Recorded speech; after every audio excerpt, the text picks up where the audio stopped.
Good morning. My name is Michael R. Roser, and I am Chief Coaching Facilitator and co-founder of my company, Strategic Life Coaching, LLC.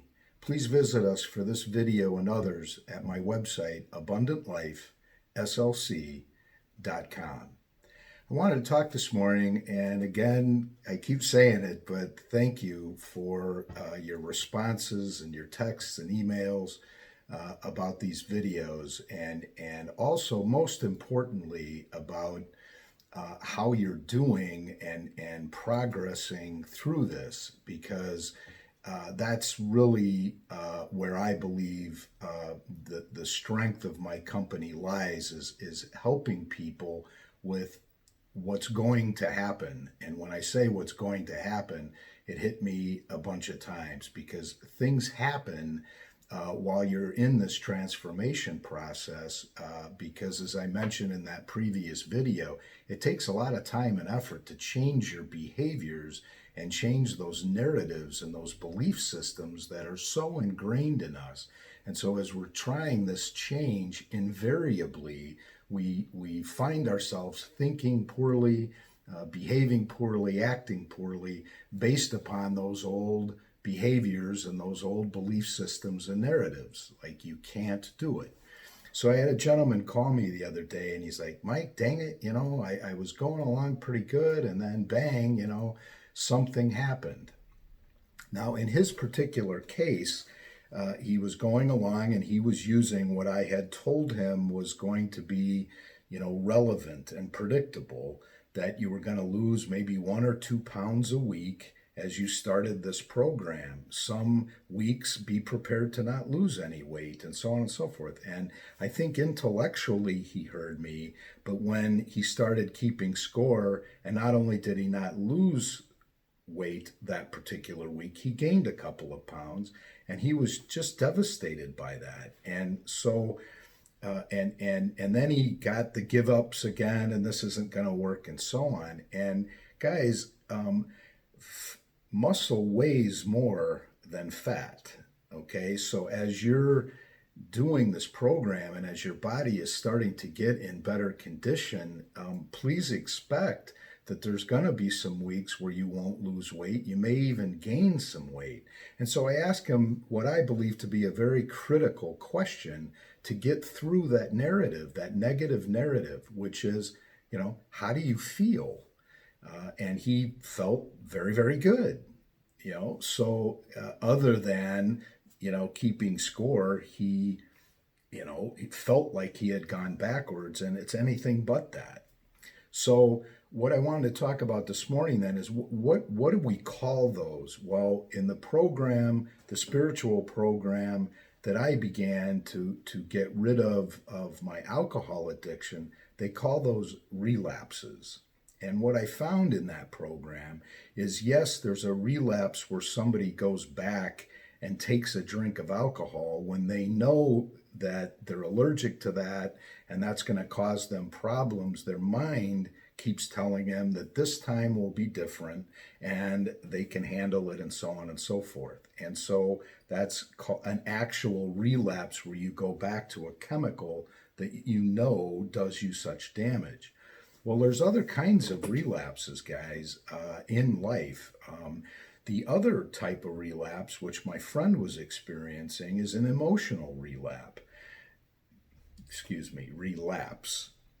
And so, again, those narratives can come back if we're not getting the results that we think we should be getting. And therefore, please, guys, manage your expectations. And that's why, again, I strongly suggest that you use some professionals in this, because they can help hold you accountable, number one, to doing the plan every day, but then helping you with the results and keeping score, and keep you motivated by these very little things that are eventually going to show up.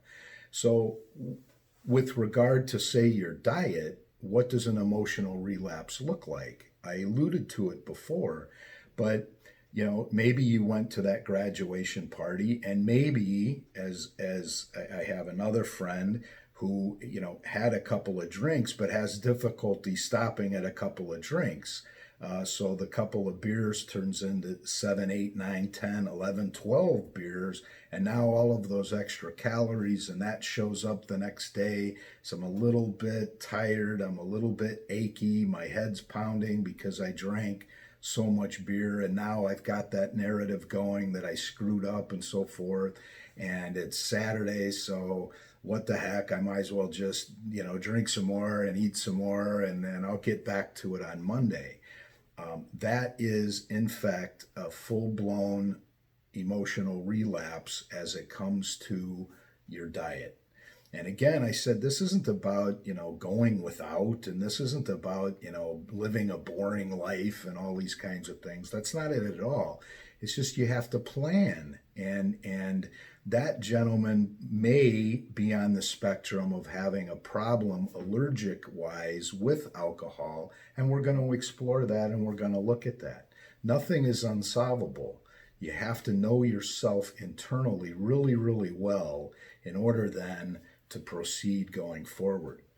Okay, so that's the physical and the emotional kind of side of a relapse.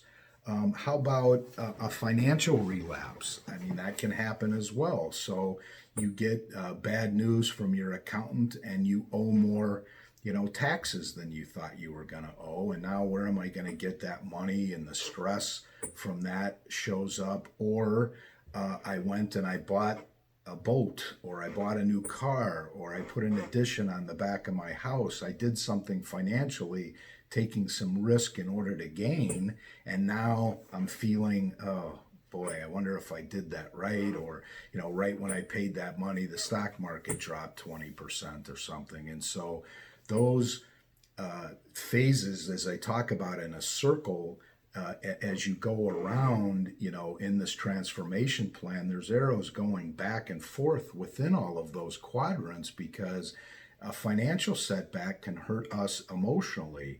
And then we can say, well, the heck with this, I'm going to drink some more, or I'm going to eat some more, or I'm going to go buy something for myself because I deserve it, and so on and so forth. And so then that gets back to, for me, what is the crucible and the fulcrum of this plan, which is the spiritual part of it. Because I needed help, and I needed a power greater than myself, professionals, nutritionists, chartered financial consultants, spiritual directors, personal trainers. I needed those people's help for a while, and I could turn in these crises and I could lean on them for help and support and accountability.